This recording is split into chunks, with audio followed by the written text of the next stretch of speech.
এই যে মানুষের চিরন্তন যে একটি সংগ্রাম, অনেক সংগ্রাম আছে।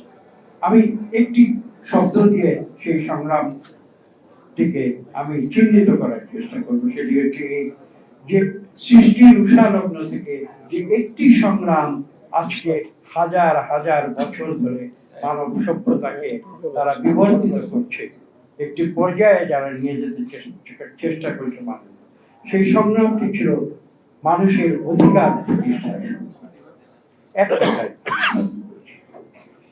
এটা অনেকভাবে ব্যাখ্যা করা যাবে, কিন্তু আপনারা দেখবেন সবকিছু ঘুরে ফিরে মূল যদি একটি উদ্দেশ্য বা একটি লক্ষ্যে আমরা ফিরে আসতে চাই, তাহলে সেটি হবে মানুষের অধিকার প্রতিষ্ঠা।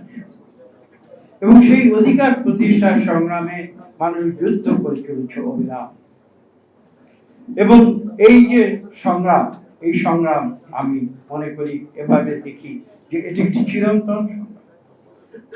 আজকে যেমন ছোট্ট উদাহরণ দিয়ে বলছি, আজকে এই সরকার এসে বলছে সংস্কার করবে, অন্তর্বর্তীকালীন সরকার, এবং তারা এমন একটি অবস্থান নিয়েছিল, তারা সংস্কার করে বাংলাদেশকে একটি কি বলে এটাকে, একটি স্বাপ্নিক দেশে তারা রূপান্তর।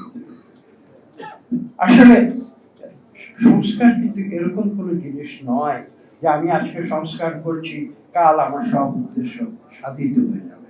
সংস্কার এমন একটি জিনিস চলমান, এবং আমি যেটা একটু আগে বলেছি সৃষ্টির উষালগ্ন থেকে কিন্তু এই সংস্কার পদ্ধতি চলে এসেছে। মানুষ কিন্তু কোনোদিন বসে থাকে, সংস্কার মানুষ নিজেরাই করেছে।